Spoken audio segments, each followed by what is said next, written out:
LSU and South Alabama, it's your final preview and game prediction.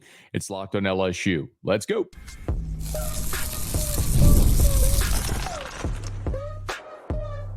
You are Locked on LSU, your daily podcast on the LSU Tigers. Part of the Locked on Podcast Network, your team every day. Okay, let's get it. It is Locked on LSU, your team every day. I'm your host, Matt Moscona. Thanks for making us your first listen every day. We are free, available wherever you get podcasts, of course, on YouTube as well. So please subscribe and smash that like button on YouTube. Let a friend know if they love the Tigers. We got you here every single day on Locked on LSU. I will give you a score prediction for LSU and South Alabama. I'll also tell you what to watch in this game, what I'm keeping an eye on. We'll get to that here in just a moment. But I figured this was probably a good opportunity for a little fan therapy.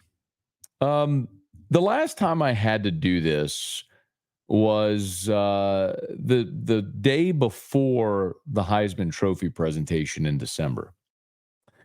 And if you listen to my radio show or follow me in any other formats, I have become since then affectionately known by many as Uncle Scone, because the way I phrased it to you was like, let me just paint the picture real quick. So, of course, after Oregon was upset by Washington in the Pac-12 championship game, the betting odds went dramatically in favor of Jaden Daniels. We knew he had locked up the Heisman Trophy. Well, that Thursday was the College Football Awards show, and Jaden Daniels didn't win the Maxwell Award. Bo Nix did. And a lot of LSU fans, oh my God, is Jaden not going to win the Heisman? Are they going to rob it? That was a lot of the melt. And I had to say, hey, simmer down. Come here. Look, here we go. Come sit on Uncle Scone's lap. Let's have a conversation. Come, we can have a conversation. Come see. Just come sit, just right here. Come on. Let me get my hands on you. We'll just have a little talk, okay? And I explained that historically, it's actually very common for players to win the Heisman without winning the Maxwell. Some very notorious ones, as a matter of fact. Manti Te'o won the Maxwell, did not win the Heisman. Johnny Manziel won it that year. Eli Manning won the Maxwell, did not win the Heisman Trophy. So it's something that actually happens. I wouldn't say it's super regular, but it's common. It happens. And I explained also that, listen, the odds makers know. They know the answer to the test. And at that point, because they can take a straw poll of voters and they know how it's going to be. It's how they set the odds, and they know. It's how you see the ebbs and the flows. And when Bo Nix and Oregon lost, the odds went astronomically in Jaden Daniels' favor. He had won the award, and he ended up winning it quite easily, as a matter of fact. So I explained that, and I feel like I have to do the same thing now, because all this week I've heard a lot of conversation from LSU fans about how worried they are about South Alabama coming into Tiger Stadium, and maybe LSU should be on upset alert. And is this a 2017 Troy all over again? Let me be very clear. This is not a 2017 Troy all over again, okay? Not even remotely close. Let me remind you about that game, okay? It was the first year of Ed Ogeron. LSU had already been blown out by Mississippi State in Starkville. Very toxic between Ed Ogeron and Matt Canada at that time as well. They didn't get along. Matt Canada wanted to play Miles Brennan, a true freshman, maybe the higher upside. Ed Ogeron wanted to play the veteran Danny Etling, so they clashed there as well. In that game, you might recall, Miles Brennan threw a couple of ugly interceptions, really cost LSU. This is a dramatically different situation. LSU's roster is better. They're better coached. The culture is better. 1-85, LSU is better than South Alabama, and they're going to win this game. And I say that with a lot of respect for South Alabama, as we've talked about this week. They beat Oklahoma State a year ago. A couple of seasons ago, they went to the Rose Bowl and played UCLA within a point. They've had success. They're a good group of five team. But LSU is bigger and stronger and faster and has the better coach and the better roster, and they have home field, and LSU is going to win this game, and they're going to win it comfortably, and it's probably going to be something like we've seen where it's clunky early and then they pull away late, because that's what we've seen through 4 games. But you need to relax about is LSU on upset alert? Because no, LSU's not on upset alert. They are quite capable of beating South Alabama and will beat South Alabama. This game is going to be way more about a couple of things. Number one, staying healthy. You have already lost John Emery. You have lost Jacobian Guillory. And now you have lost Harold Perkins for the season. Those are 3 veteran players who you were counting on to be key contributors on this team that you've lost for the year. Zy Alexander suffered a concussion a week ago. Jordan Gilbert dislocated his shoulder a week ago. So much of this game is about getting out of it healthy, going into your bye week so you have an extra week to prepare to take your best shot at Ole Miss. So get through this game healthy, win it, and there's a few things on the field I would like to see. And we're going to talk about that as we continue here, Locked on LSU, your team every day. I want to tell you about our friends over at Robinhood. With Robinhood Gold, you don't need a silver spoon to eat up the financial favors of the 1%. Robinhood Gold allows others to get the rates and perks usually reserved for the high society. Now, the resourceful individual with Robinhood Gold can earn the very liberal rate of 4.5% APY on uninvested cash, receive unlimited 1% deposit bonuses, and be rewarded with a handsome 3% retirement boost on an IRA account. Robinhood Gold provides the privileges of a high net worth for any net worth. These generous benefits are now available for only $5 a month. The new gold standard is here with Robinhood Gold. Sign up at Robinhood.com/gold. Terms apply. For product-specific disclosures, visit Robinhood.com/gold. Investing involves risk. Rate may change. Gold membership is offered by Robinhood Gold, LLC. Today's episode is also brought to you by Game Time. Tell you what, Tigers and Jaguars, you want to be in that number, Game Time can help. Download the Game Time app. If you love attending live events like I do and you've not yet discovered Game Time, what are you waiting on? Whether it's sports, if it's music, theater, comedy, it doesn't matter. You need to discover Game Time. Look, my wife and I'll tell you a bad experience we had, not with Game Time, with another ticketing service.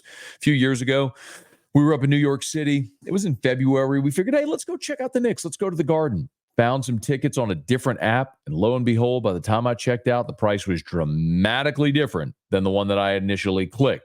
That sound familiar? Well, you'll never have that experience with Game Time. It's all in pricing. They have a toggling feature. When you toggle that feature, it shows the total up front with no surprise fees at checkout. You know exactly what you're paying. It's Game Time. You can also get panoramic views from your seat in the app before you buy. It's Game Time. So take the guesswork out of buying tickets with Game Time. Download the Game Time app, create an account, use the code LOCKEDONCollege for $20 off your first purchase. Terms apply. Again, create an account, redeem with the code LOCKEDONCollege, LOCKEDONCOLLEGE for $20 off. Download Game Time today. What time is it? It's game time.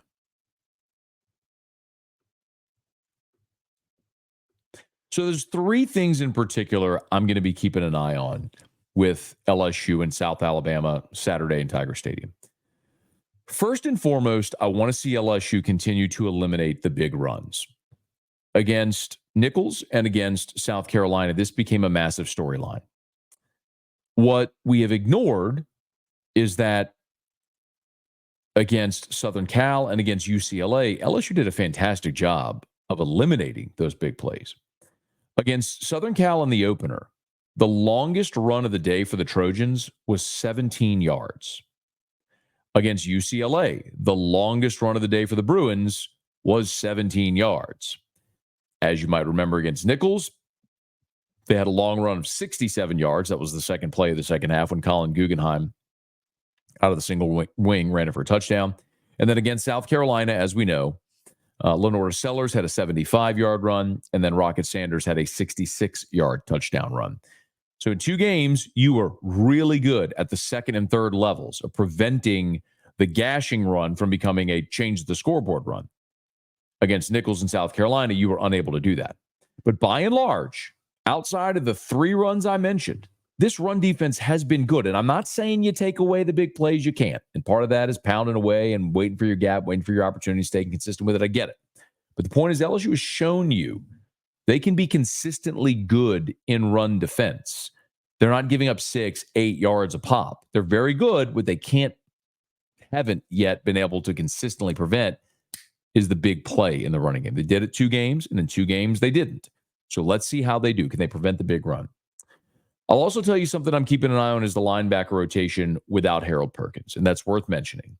And I don't think this is necessarily going to cost LSU in this game, especially with a South Alabama attack that wants to run the ball. They ran the ball for over 300 yards last week in Boone, North Carolina against App State. So they're going to come with their quarterback, Gio Lopez, and with their running back, Fluff Bothwell, and they are going to try to run the ball downhill because that's what they do. They'll spread you out and they'll run the football. So LSU has to be gap conscious. They have to be gap sound. But this is also one of those things with that style of offense where you're probably going to run a more traditional 4-3. As Brian Kelly said, that means West Weeks, who should return on Saturday, goes to the Mike linebacker. You'll see Whit Weeks at the will, and you'll see Greg Penn at the Sam. So a more traditional 4-3 look there this week. I think the real bigger question with respect to how they replace Perkins will come in 2 weeks when they play Ole Miss, who's going to spread you out, run it, and throw it. And you would love to have a super athletic guy like Perkins on the field. Brian Kelly has said that Xavier Atkins, a true freshman, is a guy who might fill that role in the will for Harold Perkins. Do we see a little bit of Xavier Atkins in this game? Something worth keeping an eye on. He's a true freshman wearing number 30. Keep your eyes peeled. And lastly, I'll tell you, who's the number 3 cornerback? I don't know that we have that answer yet. I think undeniably when they're healthy, Ashton Stamps and Zy Alexander are your top 2 guys. But Zy Alexander is coming off a concussion, and we don't know if he's going to clear the protocol and play in this game. If he doesn't, who plays opposite Ashton Stamps? Now, we've seen a lot of different players play that role this year. At the beginning of the season, the first 2 games, it was PJ Woodland, and he didn't take a single defensive snap against South Carolina and played just 2 defensive snaps against UCLA.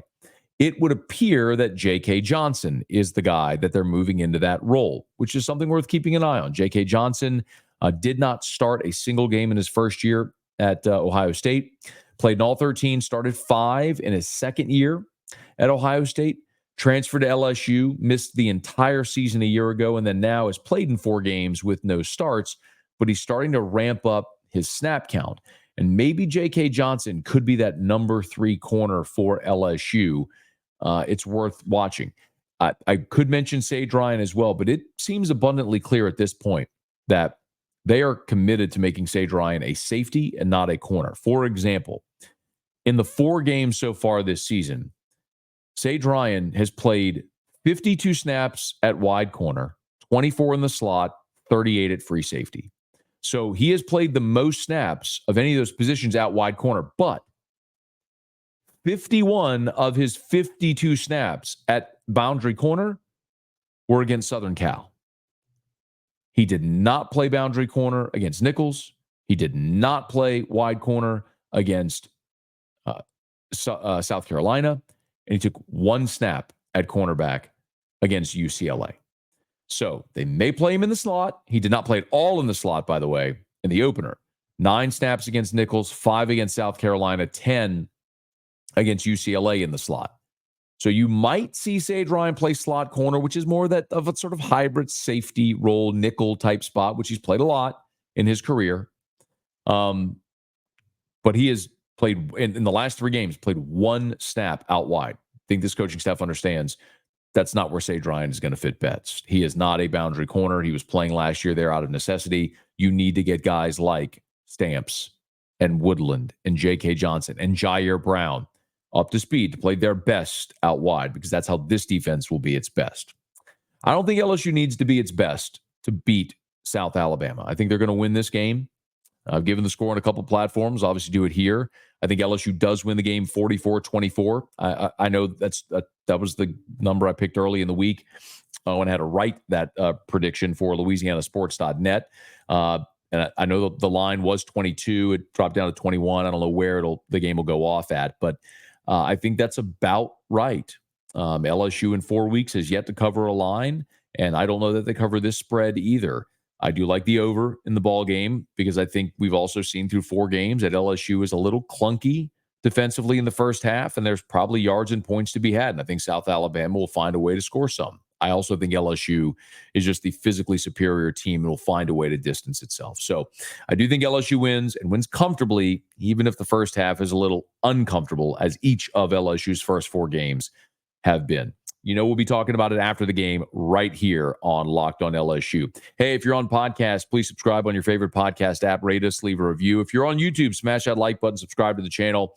Hit the bell so you're notified whenever we post a new video. And please let a friend know that if they love the Tigers, we got you here every single day for Locked on LSU, your team every day.